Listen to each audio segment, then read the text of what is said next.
آتا ہے تو پھر اس کا دل مزید کہتے ہیں نا کہ جب نہیں ابھی گیا تو دل اس کی جانب مائل ہوتا ہے، اور جب وہاں سے ہو کے واپس آتا ہے تو پھر دل تڑپتا ہے۔ یہ کیفیت ہے ایک آپ بھی کبھی اللہ تعالیٰ ہم سب کو نبی کریم صلی اللہ علیہ وآلہ وسلم کے مبارک روزے کی حاضری نصیب فرمائے، با ادب حاضری نصیب فرمائے، حج بیت اللہ کی سعادت ہم سب کو عطا فرمائے۔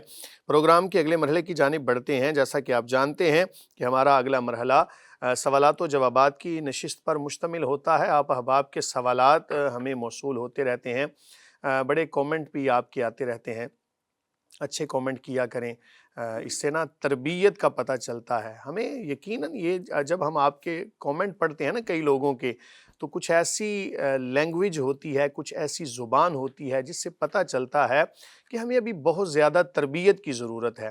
ہم نماز، روزہ، غسل کے مسائل بیان کر رہے ہوتے ہیں، ہمیں ان چیزوں کی طہارت کے بارے میں یقیناً آگاہی ہونی چاہیے، لیکن ساتھ ساتھ اپنی ذہانت کو بھی پاک کرنے کی ضرورت ہے۔ کسی کے بارے میں بھی بغیر دلیل کے کوئی بات کرنا یہ کوئی مناسب بات نہیں ہوتی۔ آج کے سوالات کی جانب بڑھتے ہیں۔ قاری صاحب کون سے آج کے سوالات موصول ہوئے؟ جی مفتی صاحب، آج کا پہلا سوال ایک بہن خانے وال سے پوچھتی ہیں کہ کیا خواتین ناپاکی کی حالت میں قرآن پڑھا سکتی ہیں؟ بسم اللہ الرحمن الرحیم۔ خواتین کے جب ایام مخصوصہ ہوتے ہیں، جنہیں حیض کے ایام کہا جاتا ہے، یا پھر نفاس کے ایام، نفاس وہ خون ہوتا ہے کہ جو خواتین کو بچے کی ولادت کے بعد سے لے کر تو جس کی آخری حد 40 دن ہے، ایسا بھی ممکن ہے کہ اس سے پہلے خون منقطع ہو جائے، تو ایسی صورتحال کے اندر وہ خواتین پاک ہیں، نہا کے غسل کر کے تو اپنے روزمرہ کے جو معاملات ہیں ان کو سر انجام دے سکتی ہیں۔ جو ہمارے ہاں یہ کنسپٹ بنا ہوا ہے نا، ایسے ہی ایک ذہنوں کے اندر بات کہ 40 دن تک خواتین کچھ کرتی ہی نہیں، یہ غلط بات ہے۔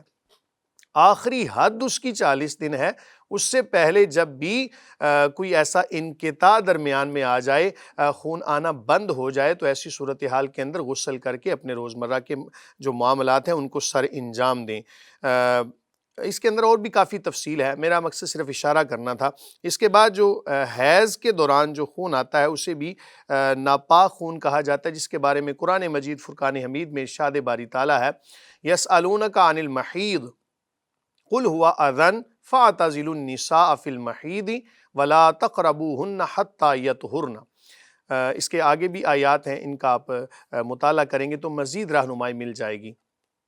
یہ وہ خون ہے کہ جس کے دوران خواتین کچھ ایسے معاملات ہیں کہ جو نہیں کر سکتی، جن میں سے ایک معاملہ مقاربت والا معاملہ ہے، وہ کرنا حرام ہے۔ اگر ایسی صورتحال کے اندر مقاربت کی تو گناہ کے زمرے میں آئے گا۔ اس کے اندر بھی آگے کافی تفصیل ہے۔ آپ نے جو یہ پوچھا کہ خواتین ناپاکی کی حالت میں قرآن پڑھا سکتی، قرآن پڑھ تو نہیں سکتی، قرآن کی مکمل آیت پڑھنا ان کے لیے حرام ہے، کیونکہ جسم ناپاک ہے، اس وجہ سے قرآن کی مکمل آیت پڑھنا، فقہا نے اس کے بارے میں بڑی تفصیل سے لکھا ہے کہ اس کا قرآن کو چھونا، قرآن کی مکمل آیت پڑھنا اس کے لیے حرام ہے۔ قرآن پاک کے اوپر جو ایک کپڑا ہوتا ہے جسے غلاف کہا جاتا ہے، اس سے بھی قرآن کو نہیں پکڑ سکتی۔ ہاں، اگر کوئی صاف کپڑا ان کے پاس موجود ہو اس غلاف کے علاوہ، تو اس سے قرآن کو پکڑنا ان کے لیے جائز ہوگا۔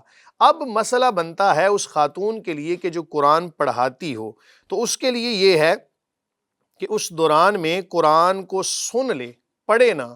اگر پڑھ بھی جائے تو ایسی صورتحال کے اندر وہ ہجے کر کے سانس توڑ کے پڑھے، یہ ایک ہیلا کیا جا سکتا ہے۔ اس کے بارے میں فتاوی ہندیہ، جسے فتاوی عالمگیری کہا جاتا ہے، اس کی جلد نمبر 1 اور صفحہ نمبر 35 کے اوپر، جس کا مفہوم ہے کہ معلمہ کو حیض یا نفاس ہوا ہو تو ایک ایک کلمہ سانس توڑ کر پڑھائے اور ہجے کرائے۔ ہجے کرانے میں کوئی حرج نہیں ہے۔ ہجے کرانے کا مقصد یہ ہے بچے پارا پڑھنے والے نورانی قاعدہ، یسرنا القرآن، مدنی قاعدہ، جو بھی آپ کے پاس قاعدہ ہو قرآن سکھانے کے لیے، تو چونکہ اس کے اندر علیحدہ علیحدہ الفاظ ہوتے ہیں تو ان کے پڑھانے میں ہجے کرانے میں کوئی حرج نہیں، لیکن مکمل آیت قرآن کی پڑھنا اس کے لیے جائز نہیں ہے۔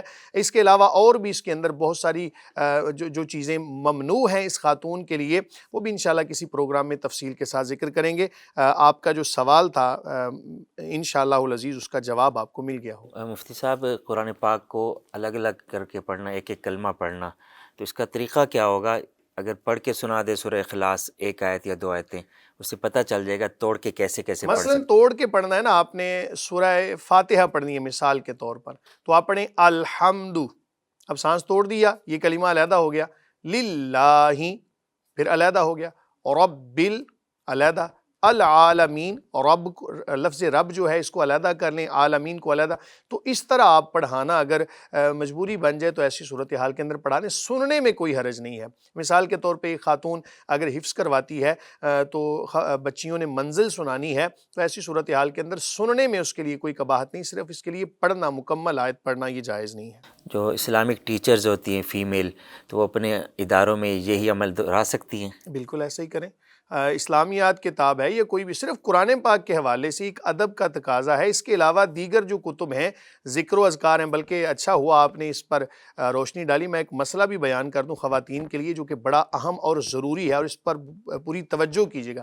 بعض خواتین نا جب یہ ایام آتے ہیں تو بالکل جناب ہر قسم کی ایکٹیویٹی جو عبادات کے حوالے سے ہے اس کو منقطع کر دیتی ہیں، اس کی وجہ سے پھر عبادات کے اوپر نا وہ مواظبت نہیں رہتی۔ کرنا آپ نے یہ ہے، مثال کے طور پہ یہ ایام ہر کسی پہ آتے ہیں، اللہ تعالیٰ کی طرف سے یہ ایک آزمائش کہہ لیں اس کو، یا کوئی بھی بیماری کہہ لیں، تو اب کرنا یہ ہے آپ نے جب نماز کا وقت ہو تو آپ نے یہ نہیں کرنا کہ جناب پورے گھر کے اندر اعلان ہو رہا ہے یا پورے گھر کے اندر پتہ چل رہا ہے کہ یہ ایام آئے ہوئے ہیں۔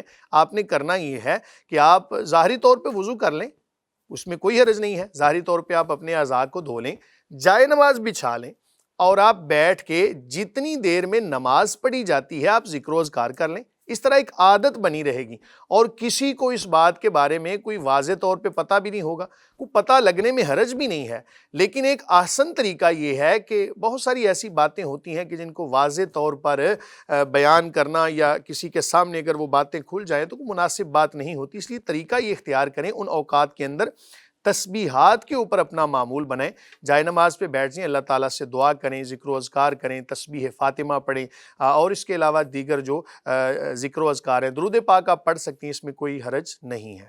جی مفتی صاحب، ایک سوال ہے فیصل آباد سے حسن مصطفیٰ پوچھتے ہیں، ہم اکثر بچوں کو کپڑے اور پلاسٹک کے جانوروں کی شکل صورت والے کھلونے دلاتے ہیں تاکہ ان کھلونوں سے بچوں کو کھیلنے کے ساتھ ساتھ لرننگ یعنی سیکھنے میں بھی مدد ملے۔ ایسے میں رہنمائی فرمائیں، کیا ہمیں ایسے کھلونے بچوں کو متعارف کروانے چاہیے یا نہیں؟ یہ بھی بتائیں کہ اکثر گھروں میں چھوٹے سائز سے لے کر قد آدم سائز کے ٹیڈی بیئرز جیسے ٹوائز نہ صرف بچے بلکہ بڑے بھی پسند کرتے ہیں، لیکن رہنمائی فرمائیں کیا ایسے کھلونے گھروں میں رکھنے کی اجازت ہے؟ بسم اللہ الرحمن الرحیم۔ بڑا تفصیل طلب آپ کا جو سوال ہے، بڑا اس کے اندر حالات حاضرہ کے حوالے سے یاد رکھیں کہ ہر معاملے کے اندر ہمیں شریعت کو فالو کرنا ہے۔ شریعت سے اگر کسی چیز کے بارے میں اشارات ملتے ہوں تو اس کے کر لینے میں کوئی حرج نہیں ہے، لیکن اگر شریعت میں کسی چیز کی ممانعت ہو تو اس سے بچنا لازم ہے۔ اور یاد رکھیں کہ جو چیز کسی گناہ کا سبب بنے اس سبب کو بھی ختم کرنے کی ضرورت ہے، اور اس سبب کو بھی ختم کرنا لازم ہے۔ اگر تو ضرورت بن جائے ایسی، جیسا کہ آپ نے سوال میں کہا کہ اگر ضرورت بن جائے کوئی بچوں